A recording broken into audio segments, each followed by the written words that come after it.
The thing that I laughed hardest at was the funniest joke you ever heard at age 15. The best joke I've ever heard in my entire life was told by a guy with Down syndrome when I was 15. And so I worked in Charleston at a camp out on Wadmalaw Island, a camp called Camp Star of Hope. It was a camp for mentally disabled adults, and they all went out there. We hung out all summer, and it was awesome. And there was another guy who worked at the camp who was not a very nice guy. He wasn't abusive or anything, he was just really rude to the clients, like no one liked him. And so my brother, who also worked at the camp, and I, just every summer, we would just mess with this guy. We would lie to him, we would play jokes on him. And one summer, it was a beautiful time, we got the perfect chance to mess with this guy because one day he got bitten on his arm by a guy with Down syndrome. And my brother and I decided to have a little fun. We told him everything was going to be okay because, after all, he had had his Down syndrome shot. And he was like, I haven't had my Down syndrome. Like, you haven't had your Down syndrome shot? It's on the list of inoculations you have to get in order to work at the camp. There's the Down syndrome shot, there's the autism vaccine, which causes polio right here. And there's no cure for Down. Dude starts freaking out, right? He's terrified. Again, this is not a nice guy, right? And so we make it worse. We walk him about a mile through the woods to the nurse's station. The whole way we're like, sorry man, there's no cure. And we get there, and we tell the nurse what's going on, and the nurse turns around and says, son, these boys are lying to you. And we're like, man, and she said, there is a cure. We're like, yes. Let's hear it.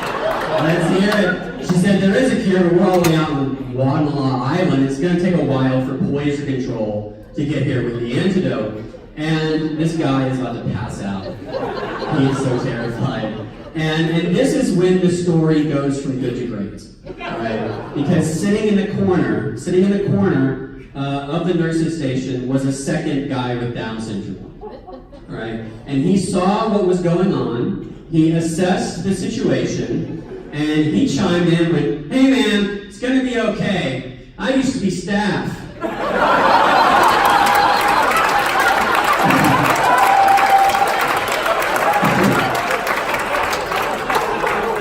And just time stopped. And we're like, what? And it was like fake consoling the guy. He's like, you get used to it. It's not a bad life. You get to go to camps. It's great. And of course, just like you, we burst out laughing, and that was the end of that. Like, we ruined it, the whole thing. But that, to this day, that is the best joke I've ever heard in my entire life. Told by a guy with Down syndrome when I was 15. Yeah, it's a fantastic I like that story. It flips around, and it takes people by surprise, and it's not malicious. And people tend to back away from that joke if I put it early in the set, because if people don't know me, and they just know I'm a comic, and suddenly I'm starting to talk about a guy with Down syndrome, suddenly like they'll tense up, and I can sense it because they are expecting me to be vicious or expecting it to be like a joke about disabled people. But if I get them to like me first, then they'll relax and let me tell that joke. So. Right. Yeah. No, it's a fantastic story. And I think I heard you say in another interview that sometimes people are uncomfortable with that kind of stuff because they're just uncomfortable. Like, they're uncomfortable when I mention Down syndrome. Yeah. Yeah. And so if you do mention it, it has to be with all this like gravity and seriousness. Like, right. Like, you can't just accept it as a part of reality and like laugh about it like anything Sarah else. McLellan has to be on the has to be singing something in the background. And because they don't think that people with Down syndrome can be funny, or that they can be irreverent or like interesting or anything, and that therefore if someone mentions them, like, it makes them uncomfortable. But the and they say that it's because you're being offensive, but the reality is that they're actually just uncomfortable with the existence of people with Down syndrome. I had a bit about people, being offended by the word retarded, but then, being in favor of aborting, babies with Down syndrome. How did that joke go over? Did people like that? Well, it's hard to tell because none of my jokes were going over. So yeah. I don't know if that one was any more. I mean, I do think it's funny. Like, I don't say the word retarded a lot, but like, I do. It is interesting to me that like the correct term for those people is like person with an intellectual disability, which is a phrase that no one with an intellectual disability has ever said. Like it's the term that they are supposed to be called. It's the only correct term for them. Zero of them Right. say that they are a person with an intellectual disability. Like at least the ones that I worked with. So it's a bizarre. It's like Latinx, right? Where it's like it's the only correct term for them, but like no one who's Latino says Latinx, and so it's like, is this just something you made up? Like just to, I mean, yeah, it's just who can be more woke or whatever, and Right. like, but I mean, like, you shouldn't, I guess, call people things that will offend them, and people who are intellectually disabled generally do not like the word retarded. Yeah. So that's why I don't say it, except on this podcast. But I think that it's interesting, like, because they don't even describe, most of the people that I've worked with don't describe themselves as part of one group, like as if they're all this, like, I mean, like, I feel like mental disability, intellectual disability, retarded or whatever is almost like saying people of color.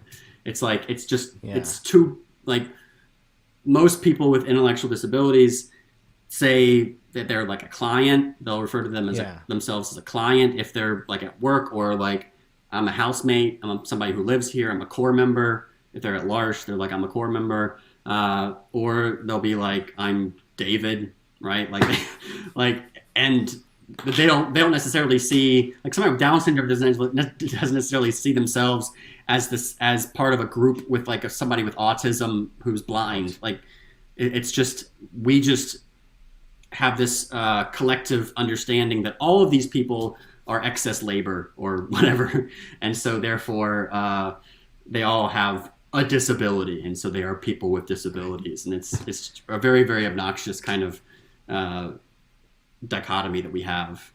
Right. We use this word community like there's actually no LGBT community. Norm Macdonald has kind of subtly pushed at this, which I love. But there's no community. It's an interest group, I guess. It's like a lobby. That's not a community. There could be I'm sure there are interest groups or lobbies for people with disabilities, but that's not the same as a community either. They're part of the community that they're part of.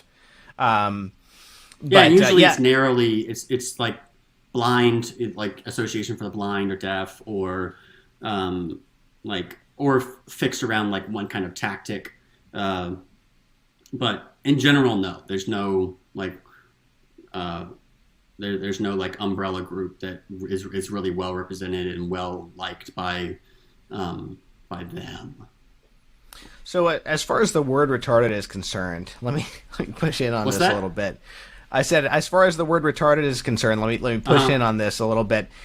I understand that, like, you know, it's like what St. Paul says, like, if something that's even like morally neutral causes my brother to stumble, I'm going to avoid doing it, right? At the same time, when like there's no end to the words that you're not allowed to say and it keeps changing, somebody has to stop somewhere. Owen Benjamin, who was a comedian who became conservative and then unfortunately just seems to have had a complete breakdown and became like a total anti-Semitic conspiracy theorist and stuff. He had a bit about this that, and I don't know if the details are historically correct, but just about how, like, well, the word moron previously was a technical term for like a certain level of IQ, and he went through all these different terms. Feeble-minded, even if the details are not all correct, it's basically true that, like, there are people who are actually stupid, and it's not an insult, you know? Right. So, and yet we say stupid. There's people with like extremely low IQs, and like, and I mean, there is a point at which it gets ridiculous. And obviously, if someone is trying to get you to say something that goes against your understanding of the world, then you don't have to say what they want you to say. But I think that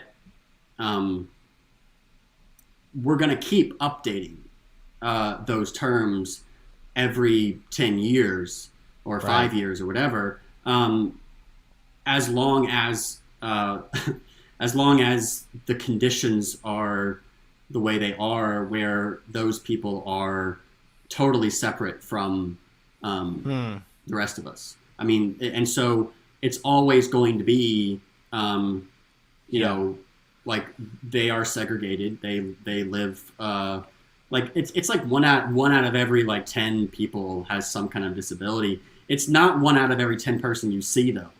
Like they're all like they work in these places away from everybody else.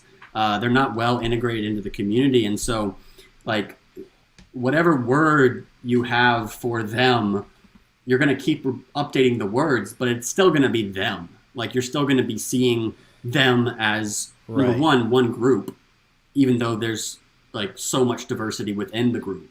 Yeah, it goes back to what you were saying before. It's like a function of discomfort. Yeah, so it's just going to be, it's always going to be, I remember there was a disability rights magazine that had a competition to see who could come up with the best term. And the one that won was the severely euphematized. Like they just like had constantly, you know, different euphemisms every time. So it's like, you know, what euphemism are you using for them? But as long as they're a them, like it's always going to be offensive, right? As long as we assign value to someone's ability to produce wealth or someone's ability to, which right now, the ability to produce wealth depends on how smart you are. So obviously, people with intellectual disabilities are going to be at the bottom of the bottom of the ladder, and